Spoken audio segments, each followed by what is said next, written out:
mestilah darahnya mengalir, bahkan memancut. Kita kata darah tu, setara tu bila cabut, dia cabut. Takkan tak kena kain dia. Apa ya dia terus semayang dan dia royak kepada Nabi. Lepas pada tu Nabi tak ada kata apa-apa. Ini menunjukkan bahawa darah saat ni daripada tubuh manusia tidak membatalkan air semayang, tidak najis. Tetapi kalau hak keluar daripada kubul dan dubur itu lain. Daripada kubul misalnya perempuan itu darah haid, itu yang biasa, saluran yang biasa. Dan kita sudah bincang panjang ada hak tu. Man lam yaral wudu illa minal makhrajain, di bawah tajuk tu dulu.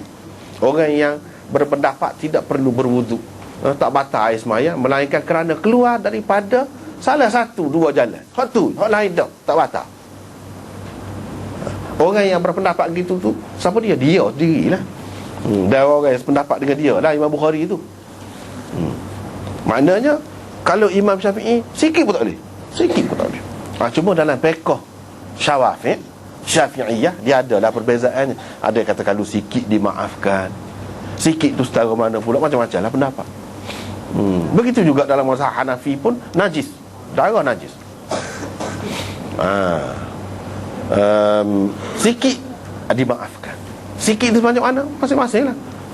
Ada yang kata besar kuku ni jari kelingking, ada yang kata besar kuku jari manis, ada yang kata besar kuku ibu jari, ada yang kata ni setengah tapak tangan, macam-macam. Itu sikit lagi. Tak tetap. Hak ni kata gini, hak ni kata gini. Tapi dia kata hak sikit. Hak sikit mengikut masing-masing lah. Hak tu dimaafkan.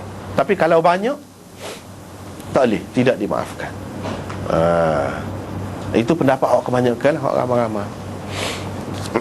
Tetapi Imam Bukhari kata tidak. Kalau darah manusia ada. Kalau ia pun darah binatang, darah gotu ni ya.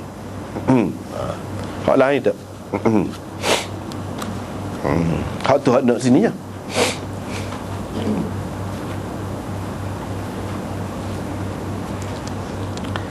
Lepas tu kita tengok hadis Fatimah daripada Asma, katanya ada seorang perempuan datang kepada Nabi SAW. Dia pun tanya, apa katamu jika darah haid seseorang daripada kami, yakni orang-orang perempuan, terkena kain, apakah seharusnya dia lakukan? Itu tanya perempuan itu. Ini kita tidak nak bincang panjang lagi tentang haid secara khusus, sebab Imam Bukhari buat bab khusus tentang haid ni panjang juga, 3-4 lah juga, kitab besar tu panjang. Lepas pada kitab taharah ni, kita pergi kepada kitab mandi. Lepas pada mandi tu baru haid. Situ baru tepat dia sebenarnya. Jadi sini ni sikit-sikit lah kalau kita sentuh pun. Dia tanya, lagu mana kalau kena kain? Apa sepatutnya kita nak buat kan? Nabi SAW kata, dia perlu menyental kain yang terkena darah. Menyental tu gonyuh lah, buat gini ke, gesek gini kain tu. Ataupun di gapo-gapo ko gonyuh gitu, di dinding ko, di kayu ko, ikutlah agaknya. Itu maknanya tahuttu. Kemudian menggosoknya dengan air. Lepas tu ambil air sikit, cuah sikit-sikit, gosok.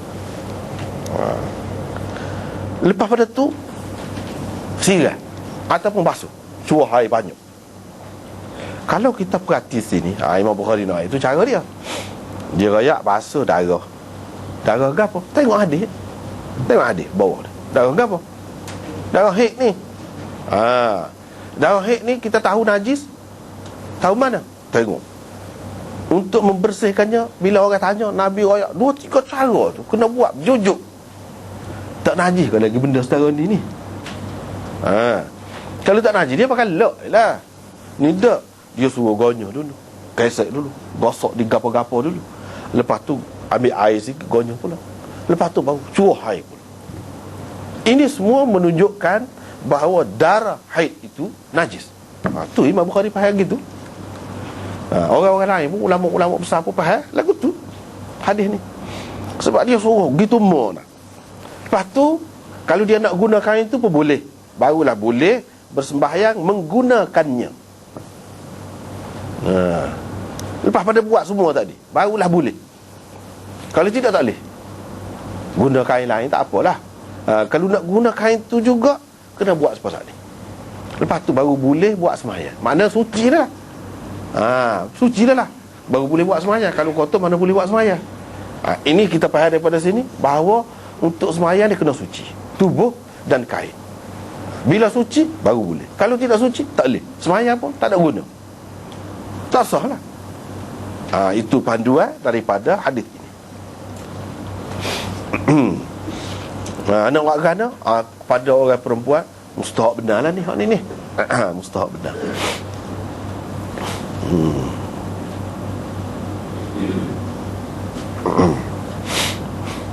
Lepas tu kita tengok pula hadis yang kedua. Hadis yang kedua,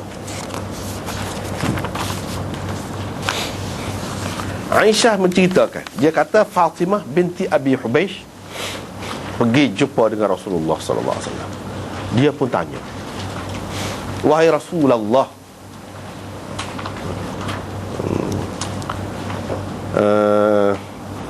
saja ni nak cerita ni apa yang kita kata Rasulullah, kadang-kadang Rasulullah, kadang-kadang Rasulillah. Kita sebut mengikut ada dalam hadis. Kalau mengikut dalam bahasa dan pustaka tidak begitu. Dia pilih so. Kalau Rasulullah belakang mana-mana pun. Tapi bahasa Arab tidak begitu. Kalau ya Rasulullah, kalau panggil dia kena Rasulah, bukan Rasulullah. Ya Rasulullah salah. Ya Rasulullah, Rasulah. Situ. Tapi ada ketikanya kita kata Rasulillah, ada ketikanya Rasulullah. Yang ditengok hadis lagu tu. Dia kata sebab bagi kita orang Melayu ni tak ada guna bahasa Melayu ni. Rasulillah, Rasulullah, Rasulullah, hak tulah je lah. Memang sungguh pun hak tulah je. Tapi kita nak melera hak asal. Dan supaya hak mana-mana tak mengaji bahasa Arab tu, dia berasalah timbul lah keinginan, rupanya ada beza sini. Ketika dia menjadi munada, mudhaf saat ni dia kena bagi data Rasulullah. Abdullah ibni Umar, ibnu Umar. Tengok dia pun beza juga situ. Tak serupa lah.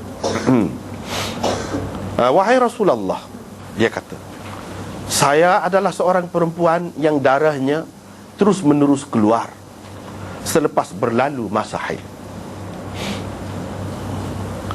Saya tidak suci-suci, tak berhentilah darah tu berterusan.